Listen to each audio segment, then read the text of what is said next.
जगत में प्रत्येक व्यक्ति को किसी न किसी प्रकार की निर्बलता अवश्य होती है। जैसे कोई बहुत तेजी से दौड़ नहीं पाता तो कोई अधिक भार नहीं उठा पाता, कोई असाध्य रोग से पीड़ित रहता है तो कोई पढ़े हुए पाठों को स्मरण में नहीं रख पाता। ऐसे अनेकों उदाहरण और भी हैं। क्या आप किसी ऐसे व्यक्ति को जानते हैं जिसे सब कुछ प्राप्त हो और हम जीवन की उस एक निर्बलता को जीवन का केंद्र मानकर जीते हैं? इस कारणवश हृदय में दुख और असंतोष रहता है सदा। निर्बलता मनुष्य को जन्म से अथवा संजोग से प्राप्त होती है, किंतु उस निर्बलता को मनुष्य का मन अपनी मर्यादा बना लेता है। किंतु कुछ व्यक्ति ऐसे भी होते हैं जो अपने पुरुषार्थ और श्रम से उस निर्बलता को पराजित कर देते हैं। क्या भेद है उनमें और अन्य लोगों में? क्या आपने कभी विचार किया है? सरल सा उत्तर है इसका। जो व्यक्ति निर्बलता से पराजित नहीं होता, जो पुरुषार्थ करने का साहस रखता है हृदय में, वो निर्बलता को पार कर जाता है। अर्थात निर्बलता अवश्य ईश्वर देता है, किंतु मर्यादा मनुष्य का मन ही निर्मित करता है। स्वयं विचार कीजिए।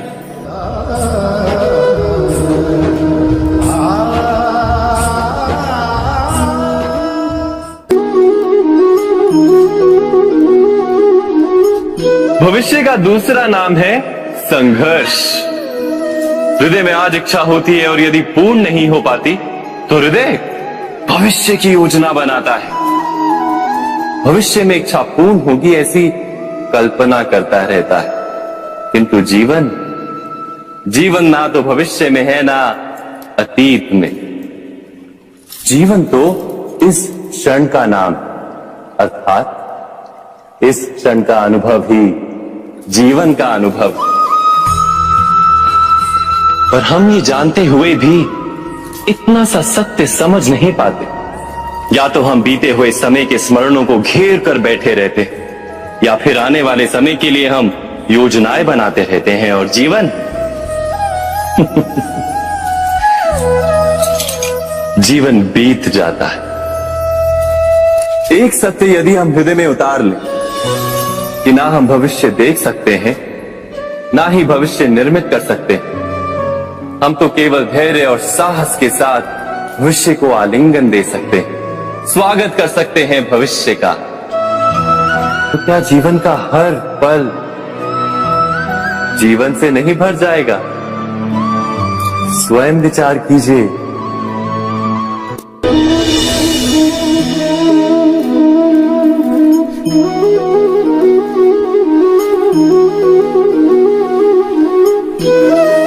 ज्ञान प्राप्ति सदा ही समर्पण से होती है, ये हम सब जानते हैं। किंतु समर्पण का वास्तविक महत्व क्या है? क्या हमने कभी विचार किया? मनुष्य का मन सदा ही ज्ञान प्राप्ति में विभिन्न बाधाओं को उत्पन्न करता है। कभी किसी अन्य विद्यार्थी से ईर्ष्या हो जाती है, कभी पढ़ाए हुए पाठों पर संदेह जमता है और कभी गुरु द्वारा दिया गया दंड मन को अहंकार से भर देता है। नहीं, क्या ऐसा नहीं होता? न जाने कैसे कैसे विचार मन को भटकाते हैं और मन की इसी अयोग्य स्थिति के कारण हम ज्ञान प्राप्त नहीं कर पाते। मन की योग्य स्थिति केवल समर्पण से निर्मित होती है। समर्पण मनुष्य के अहंकार का नाश करता है, ईर्ष्या, महत्वाकांक्षा आदि भावनाओं को दूर कर हृदय को शांत करता है और मन को एकाग्र करता है। वास्तव में ईश्वर की सृष्टि में ना ज्ञान की मर्यादा है ना ज्ञानियों की। गुरु दत्तात्रेय ने तो गाय और श्वान से भी ज्ञान प्राप्त कर लिया था। अर्थात विषय ब्रह्म ज्ञान का हो या जीवन के ज्ञान का या गुरुकुल में प्राप्त होने वाले ज्ञान का, उसकी प्राप्ति के लिए गुरु से अधिक महत्व है उस गुरु के प्रति हमारा समर्पण। क्या ये सत्य नहीं?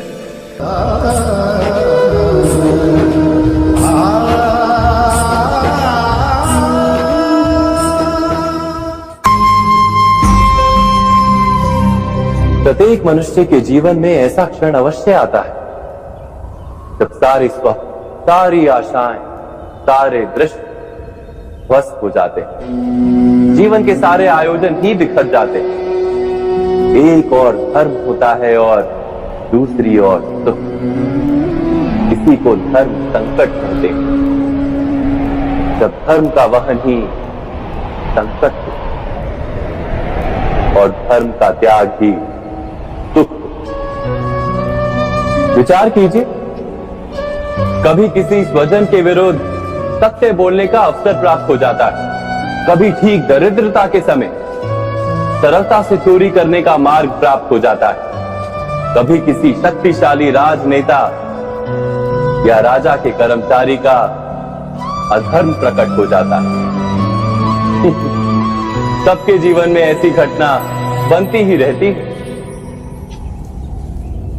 अधिकतर लोग ऐसे किसी क्षण को धर्म संकट के रूप में जान ही नहीं पाते।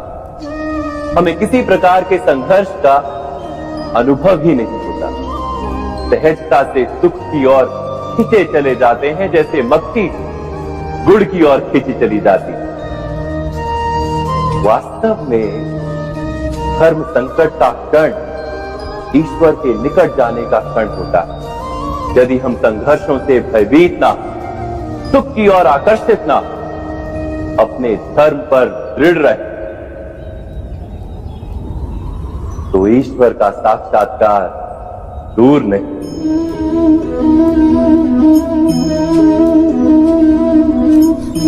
पवन से युद्ध करने वाला पत्ता यदि पेड़ से गिरता है तो भी आकाश की ओर उठता है।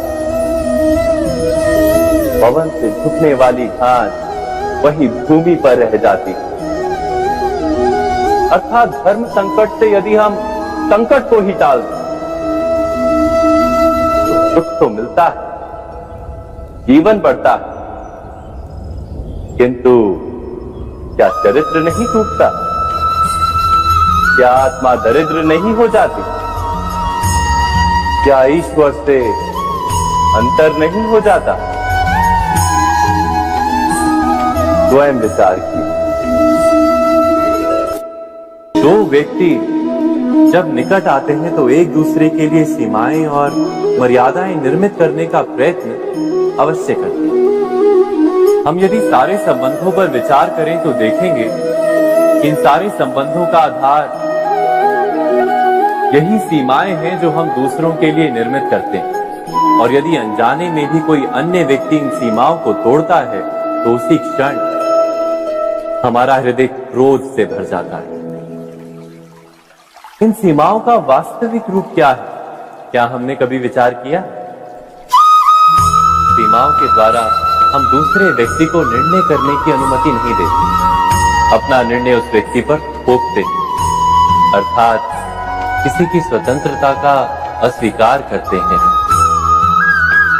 और जब स्वतंत्रता का अस्वीकार किया जाता है तो उसका हृदय दुख से भर जाता है। और जब वो सीमाओं को तोड़ता है तो हमारा हृदय क्रोध से भर जाता है।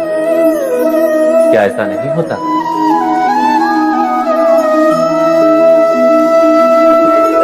पर यदि एक दूसरे की स्वतंत्रता का सम्मान किया जाए तो किसी मर्यादाओं या सीमाओं की आवश्यकता ही नहीं होती। अर्थात जिस प्रकार स्वीकार किसी संबंध का देह है, क्या वैसे ही स्वतंत्रता किसी संबंध की आत्मा नहीं? स्वयं विचार कीजिए। सबके जीवन में ऐसा प्रसंग अवश्य आता है कि सत्य कहने का निश्चय होता है हृदय में, किंतु मुख से सत्य निकल नहीं पाता। कोई भय मन को घेर लेता है। किसी घटना अथवा प्रसंग के बारे में बात करना या फिर स्वयं से कोई भूल हो जाए उसके बारे में कुछ बोलना, क्या ये सत्य है? नहीं, ये तो केवल तथ्य है। अर्थात जैसा हुआ था वैसा केवल बोल देना सामान्य सी बात है। किंतु कभी कभी उस तथ्य को बोलते हुए भी भय लगता है। कदाचित किसी दूसरे की भावनाओं का विचार आता है मन, दूसरे को दुख होगा ये भय भी शब्दों को रोकता है। तो ये सत्य क्या है? क्या हमने कभी विचार किया है? जब भय रहते हुए भी कोई तथ्य बोलता है तो वो सत्य कहलाता है। वास्तव में सत्य कुछ और नहीं, केवल निर्भयता का दूसरा नाम है। और निर्भय होने का कोई समय नहीं होता, क्योंकि निर्भयता आत्मा का स्वभाव है। अर्थात क्या प्रत्येक क्षण सत्य बोलने का क्षण नहीं होता?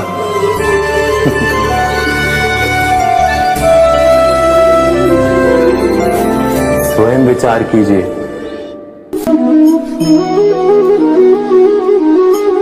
श्रेष्ठता का क्या अर्थ है? श्रेष्ठता का अर्थ है दूसरों से अधिक ज्ञान प्राप्त करना। अर्थात मूल्य इस बात का नहीं कि स्वयं कितना ज्ञान प्राप्त किया, मूल्य इस बात का है कि प्राप्त किया हुआ ज्ञान अन्य लोगों से कितना अधिक है।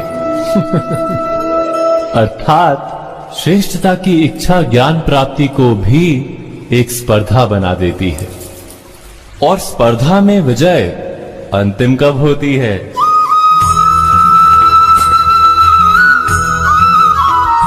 कुछ समय के लिए तो श्रेष्ठ बना जा सकता है, किंतु सदा के लिए कोई श्रेष्ठ नहीं रह पाता। फिर वही असंतोष, पीड़ा और संघर्ष जन्म लेता है। किंतु श्रेष्ठ बनने के बदले यदि उत्तम बनने का प्रयत्न करें तो क्या होगा? उत्तम का अर्थ है कि जितना प्राप्त करने योग्य है वो सब प्राप्त करना, किसी से अधिक पाने की इच्छा से नहीं, मात्र आत्मा की तृप्ति हेतु कुछ प्राप्त करना। उत्तम के मार्ग पर किसी अन्य से स्पर्धा नहीं होती, स्वयं अपने आप से स्पर्धा होती है। अर्थात उत्तम बनने का प्रयत्न करने वाले को देर अबेर सारा ज्ञान प्राप्त हो जाता है, बिना प्रयत्न के ही वो श्रेष्ठ बन जाता है। किंतु जो श्रेष्ठ बनने का प्रयत्न करता है वो श्रेष्ठ बने या ना बने, उत्तम कभी नहीं बन पाता।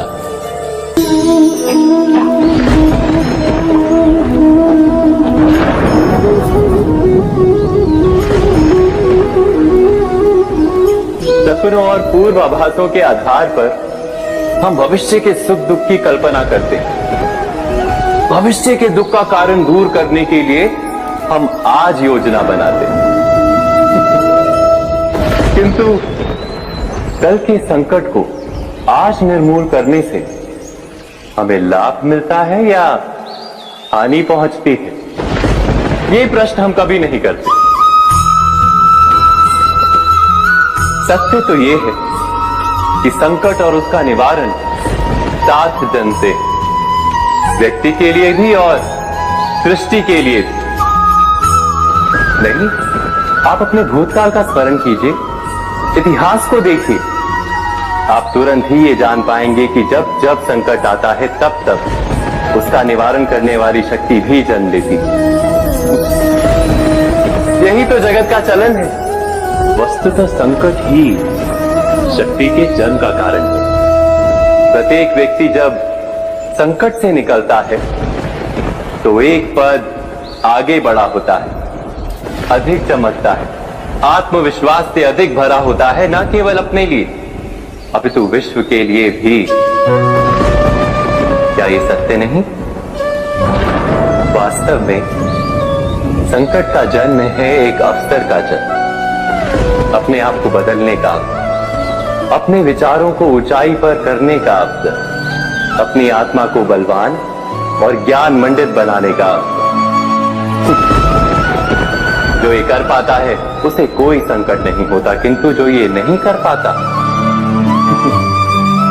वो तो स्वयं एक संकट है विश्व के लिए। विचार कीजिए।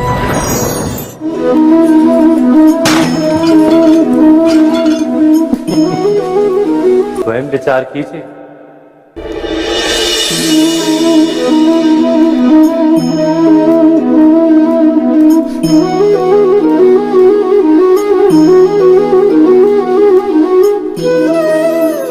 जीवन का हर क्षण निर्णय का क्षण होता है। प्रत्येक पद पर दूसरे पद के विषय में कोई निर्णय करना ही पड़ता है और निर्णय अपना प्रभाव छोड़ जाता है। आज किए गए निर्णय भविष्य में सुख अथवा दुख निर्मित करते हैं, ना केवल अपने लिए, अपने परिवार के लिए भी, आने वाली पीढ़ियों के लिए भी। जब कोई दुविधा सामने आती है तो मन व्याकुल हो जाता है, अनिश्चय से भर जाता है। निर्णय का वो क्षण युद्ध बन जाता है और मन बन जाता है युद्ध भूमि। अधिकतर निर्णय हम दुविधा का उपाय करने के लिए नहीं, केवल मन को शांत करने के लिए लेते हैं। पर क्या कोई दौड़ते हुए भोजन कर सकता है? नहीं। तो क्या युद्ध से जूझता हुआ मन कोई योग्य निर्णय ले पाएगा? वास्तव में शांत मन से जब कोई निर्णय करता है तो अपने लिए सुखद भविष्य बनाता है। किंतु अपने मन को शांत करने के लिए जब कोई निर्णय करता है तो वो व्यक्ति भविष्य में अपने लिए कांटों भरा वृक्ष लगाता है। स्वयं विचार कीजिएगा,